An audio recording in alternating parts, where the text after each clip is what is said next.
परम आदरणीय समुपस्थित लंका कांड के अंतर्गत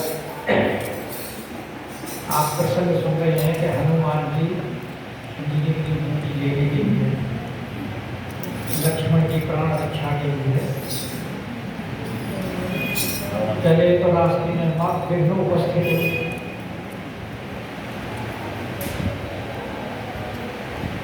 और विघ्न उपस्थित होने का कारण बताते हैं। एक तो चलते समय हनुमान जी ने भगवान को प्रणाम और एक कारण बताते हैं कि हनुमान जी ने वहां प्रभु के सामने अपने बल का बखान किया।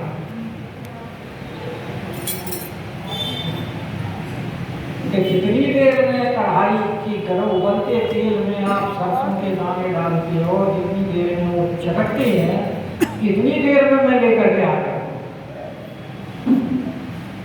और भाई भगवान का तो प्रण है, भक्त के हृदय के अंदर गर्व अगर हो तो मैं नहीं देख सकता।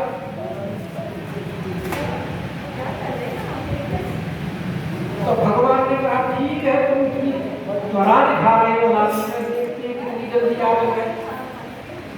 ये सारे पहले ये प्रभु की कृपा से उत्पन्न हुए, वरना हनुमान जी की गति को कौन रोक सकता है? काल में भी क्या सामर्थ्य थी तो उनकी गति को कोई रोक सकता? जब सरसा जैसी नहीं रोक पाई, सिंहगा जैसी नहीं रोक पाई, तो काल में भी तो है क्या? प्रभु की, क्योंकि पूर्व प्रिय रत रघुवंशी राम की न चाहै सोई हुई और करे अन्यथा असना।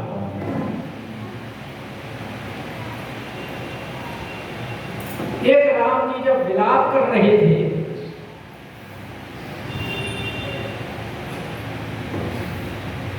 तो उन्होंने ये कहा कि हनुमान जी के होते हुए लखनलाल जी मूर्छित हो गए, अगर भरत जी होते तो ऐसा नहीं होता।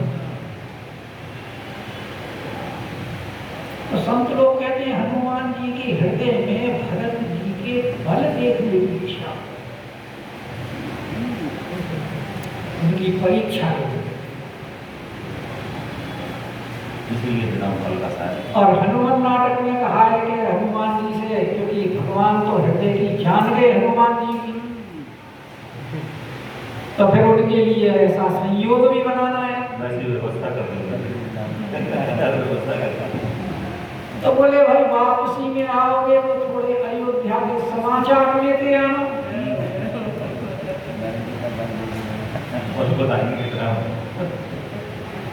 वो फिर अपने आप बन जाएगी बात। तो हनुमान जी कल आपने कथा में सुना ही होगा कि वहां पहुंच गए औषध लेने के लिए द्रोणाचल पर्वत पर।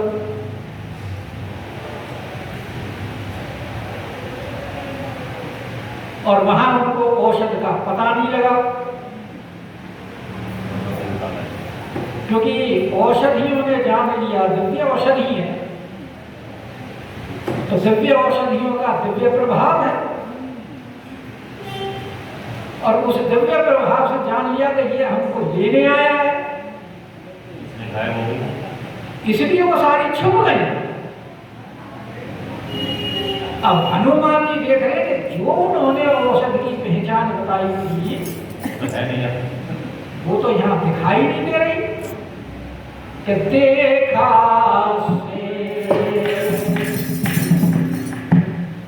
न औषध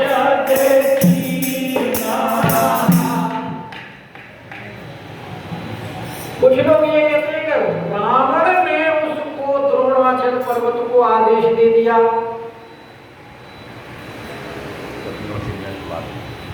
नहीं, जो दिव्य औषधियों का प्रकाश है वैसा ही और जितनी औषधियां हैं उन सबका प्रकाश कर दो। ताकि वो पहचान ही नहीं पाए कि कौन सी औषधि है। इसलिए अब द्रोणाचल पर्वत और रावण का आदेश कैसे नहीं माने? उसने सारी औषधियां ऐसे ही प्रकाशित कर दी जैसी वो संजीवनी बूटी। अब हनुमान जी ने देखा ये तो सारी औषधि प्रकाशित हो रही है, और जो मुझे सुशील वैद्य ने जो बताई थी वैसी बात तो यहाँ किसी एक औषधि में तो है नहीं, तो सारी की सारी प्रकाशित है। तो हनुमान जी तो बुद्धिमान में अग्रगण्य है ना, ज्ञानी नाम अग्रगण्य, बुद्धिमता वरिष्ठ। तो वो बोले ठीक है, फिर ये सुशील वैद्य के ऊपर छोड़ दो, अपने आप ही ढूंढता रहेगा। तो सहसा कभी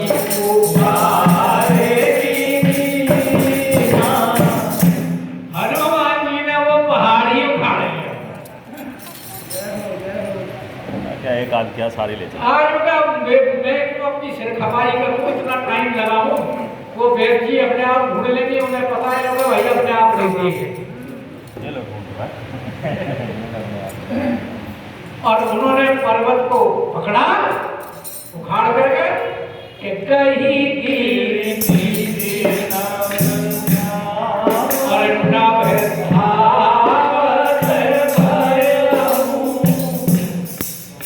और पहाड़ उखाड़ करके आकाश मार्ग से जा रहे हैं, क्योंकि आकाश मार्ग में तो ट्रैफिक जाम नहीं होता, कोई ट्रैफिक नहीं, वहां तो सारा मार्ग खुला हुआ है। तो हनुमान जी आकाश मार्ग में जब आए और प्रभु की आज्ञा, हृदय में प्रेरणा, और जब अवधपुरी के ऊपर से आए कि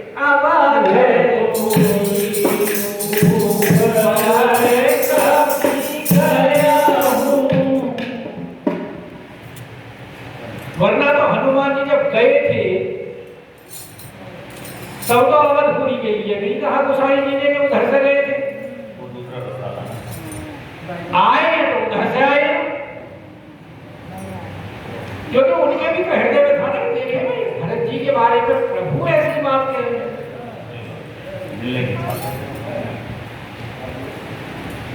और उधर भरतलाल जी देखा भरत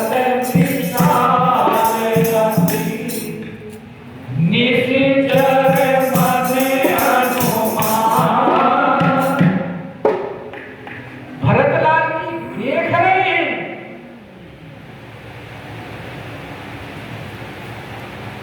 कि कोई अति विशाल निश्चर हमारी अवधपुरी के ऊपर, और अति विशाल इसलिए दिखाई दे रहे हैं, एक तो हनुमान जी है ही बड़े विशाल, और पर्वत में विशाल दोनों बात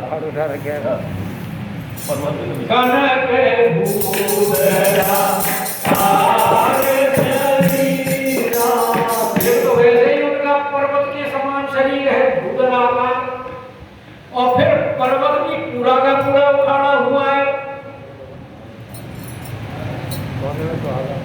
इधर भरतलाल जी देख रहे हैं, अरे देखा भरत विशाल और निश्चर मन अनुमान क्यों किया? हनुमान जी के बारे में, क्योंकि रात को, और वो भी अर्धरात्रि में, इसी वजह से बस नहीं। और भरतलाल जी बैठे बैठे देख रहे हैं, तो देख क्यों रहे अर्धरात्रि में ऐसे वहां बैठे हुए? क्योंकि सुमित्रा जी को स्वप्न दिखाई देता है, और सुमित्रा जी को स्वप्न दिखाई देता है कि मेरी बाह को सर्प निकल रहा है।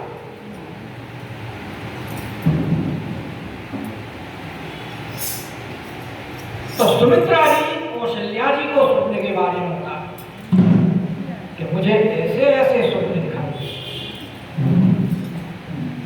कौशल्या जी वशिष्ठ जी को कहती। वशिष्ठ जी भरत जी के माध्यम से फिर उसके लिए यज्ञ करते और उस यज्ञ में जैसे यज्ञाहुति वगैरह दी जाती है और अंतिम आहुति के लिए वो उस समय जो गोले में घी वगैरह करके जो डालते हैं, तो भरत जी पूर्ण आहुति के समय जब देने लगे, इतने में हनुमान जी दिखाई दिए। देखा भरत तो बोले जो स्वप्न दिखाई दिया था और स्वप्न के हिसाब से जो संकट आने वाला है, कहीं ये ही संकट तो नहीं है।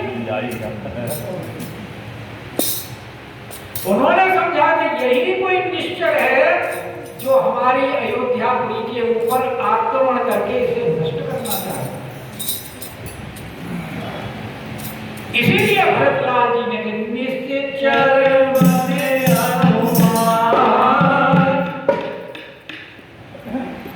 उन्होंने उसको निश्चय को अनुमान किया, कन्फर्म किया तो हो सकता है यही हो। लेकिन कभी ऐसा ना हो जैसे भरत जी जा तो रहे थे राम जी से मिलने,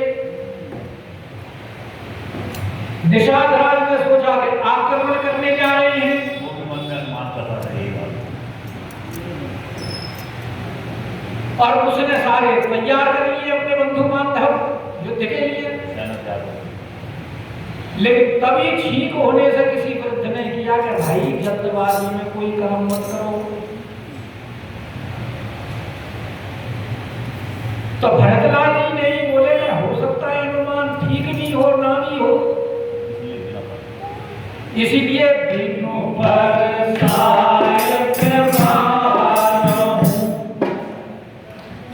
बिना फल का सायन मारा, ताकि बल का भी अनुमान हो जाए, संकट भी ना हो, प्राण भी ना जाए उसके।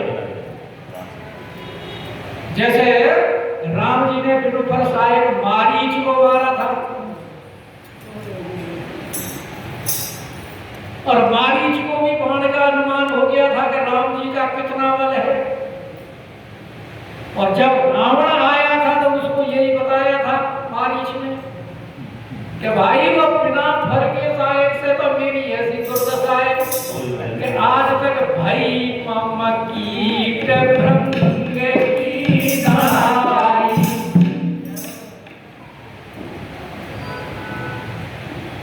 तो भरतलाल जी भी तो राम जी के भाई हैं, इसीलिए बिनु फल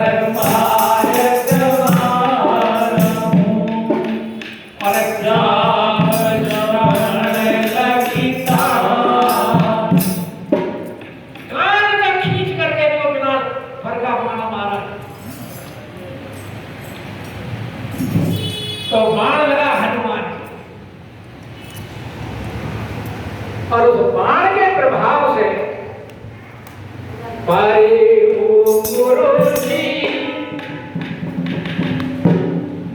महिला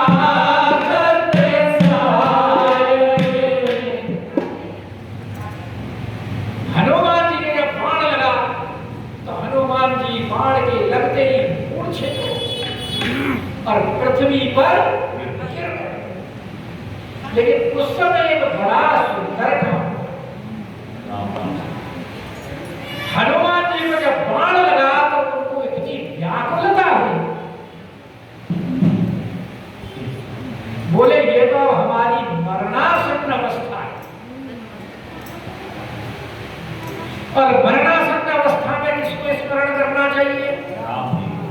क्योंकि जैसी मृत्यु के समय उसकी भावना होती है वैसे ही उसको गति मिलती है। तो हनुमान जी तो राम जी के परम भक्त हैं, उनके तो रोम रोम के अंदर भगवान का वास है।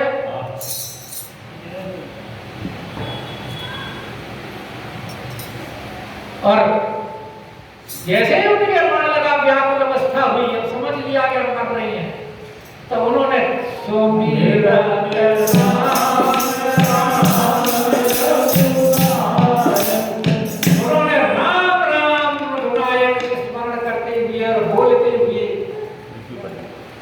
और वो मूर्छित होकर पृथ्वी पर गिर पड़ा।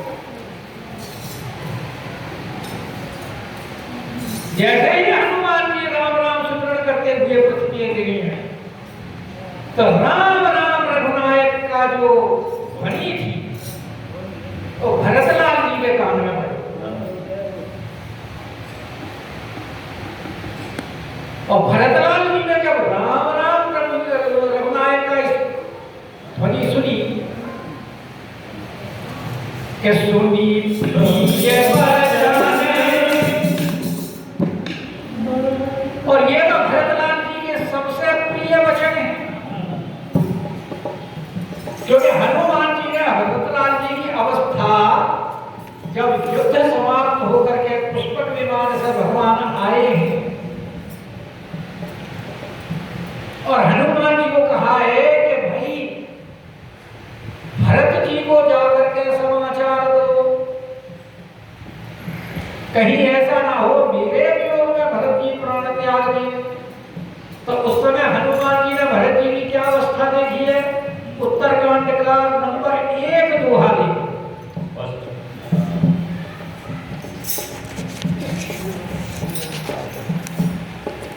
क्या कह रहे हैं वहां?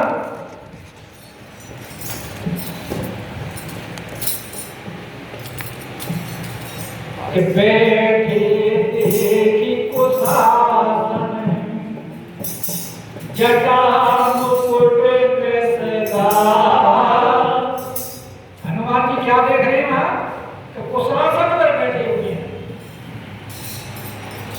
और क्या लोग रहे हैं कि राम राम रघुपति जपत और श्रवण नयन जगदा। तो भरत जी भी वही जपते हैं। हनुमान जी और भरत जी एक से ही है, दोनों उपासक। सीता राम गुण ग्राम पुण्यारण्य विहारे।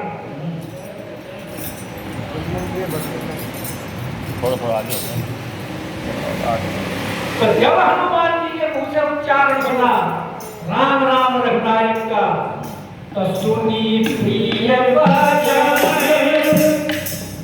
अरे भरत सब भाई। तो भरत जी दौड़ पड़े, अरे मेरे हाथ से रथ हो गया।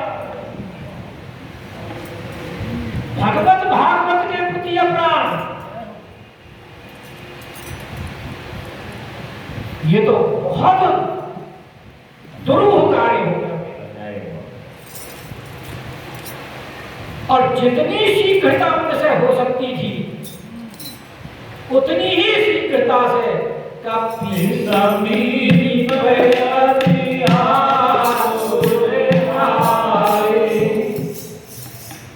हनुमान जी के पास अंत बहुत ही तेजी से दौड़ते हुए आए। ये क्या हो गया? मैंने तो कुछ सोचा था और निशाचर का अनुमान करके बाण छोड़ा था, और ये तो कोई परम भागवत है, भगवान के प्रिय हैं, हमारे स्वामी के प्रिय हैं। तो विकल विरोधी की से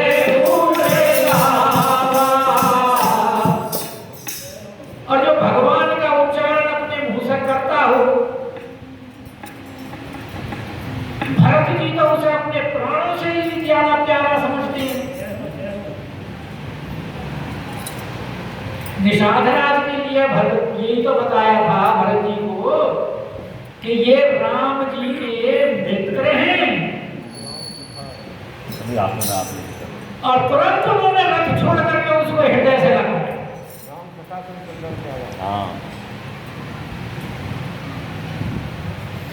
तो यहां भी उन्होंने विकल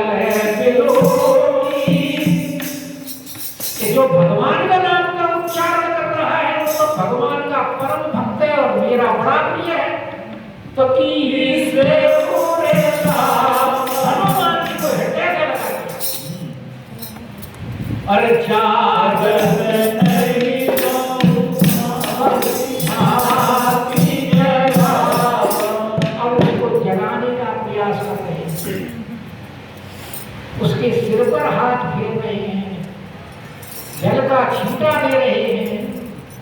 मूर्छा दूर करने की कोशिश कर मूर्छा दूर करने की कोशिश कर रही हैं, लेकिन कोई उपाय कार्य नहीं होगा।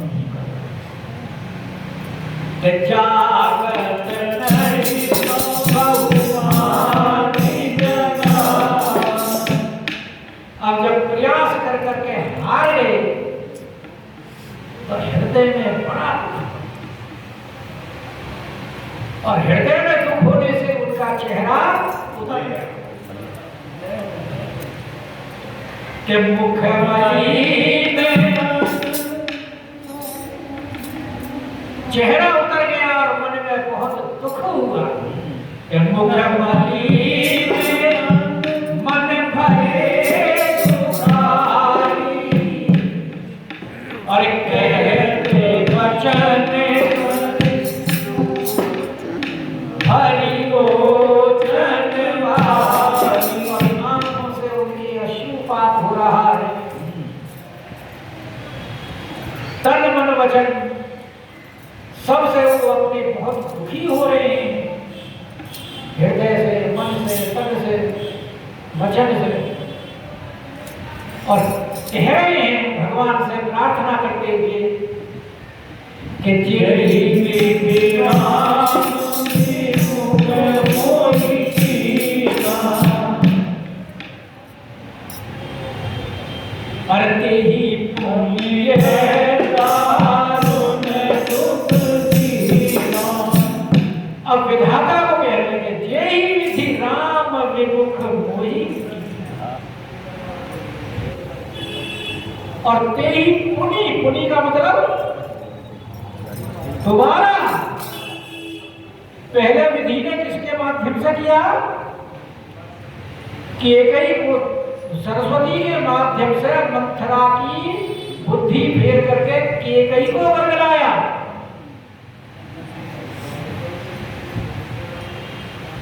और अब दोबारा कह रहे हैं कि फिर विधाता ने मुझे दुख दे दिया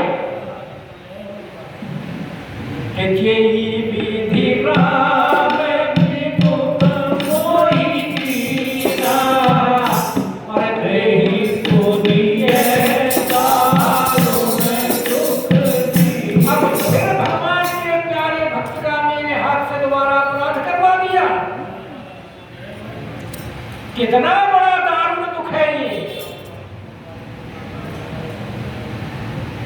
लेकिन भक्त हर कार्य में अपने प्रभु को ही आगे रखता है। अपना बल होते हुए भी स्वयं कुछ नहीं करता, सब कुछ भगवान प्रभु समर्थ कौशल पर। तो कह रहे हैं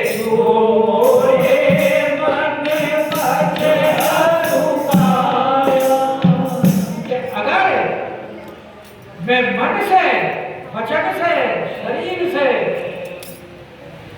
अगर मेरी भगवान के चरण कमलों में प्रीत है कि प्रीत राम पद कमल हमारा। और वो भी प्रीत कैसी? स्वार्थ वाली प्रीत नहीं, माया रहित प्रीति, अमाया, निष्कपट, कपट प्रेम नहीं। तो क्या हो कि तो कभी हो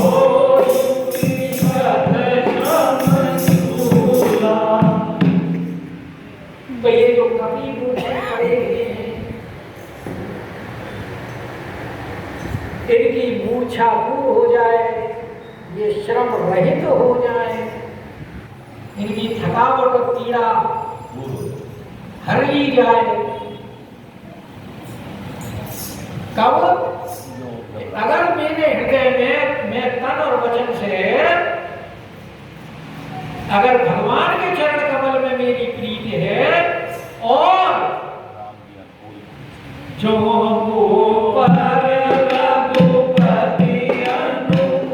अगर भगवान मेरे प्रति,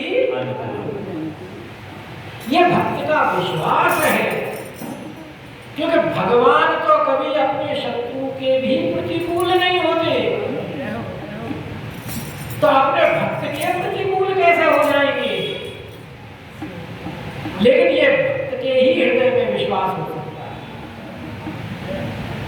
और जहां भक्त के हृदय में विश्वास होता है तो भगवान तो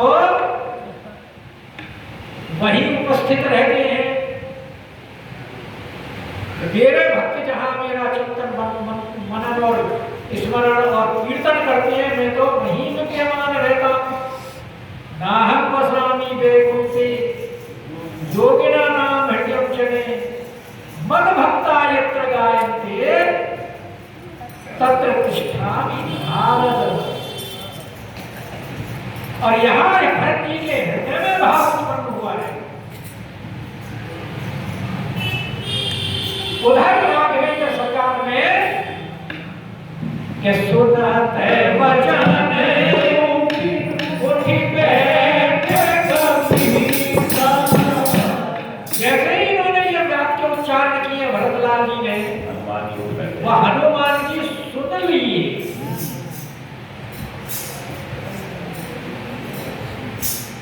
और हनुमान जी तो मूर्छित पड़े, सुन कैसे लिए?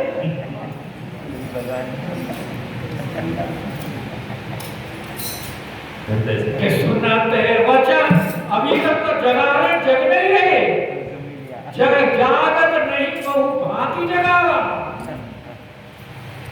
और जो भरतलाल जी ने ये शब्दों का उच्चारण किया, वैसे ही उठ के बैठ गए और हनुमान जी ने सुन लिया। क्योंकि भाव हृदय में उत्पन्न होता है। पहले हृदय में बात आता है, बाद में वो देखनी होता है। और जैसे ही हृदय में भाव आया, वैसे ही वहां राघवेंद्र सरकार पहुंच गए। और राघवेंद्र सरकार के उपस्थित होते ही जो हृदय की जो मूर्छा थी वो दूर हो गई। और भाव उत्पन्न होने के बाद में जैसे ही वो मुख से मुखरित हुई भरत जी के, तो हनुमत लाल जी ने वो, क्योंकि वो मूर्छा दूर हो गई, तो उसको सुन लिया कि सुनते वचन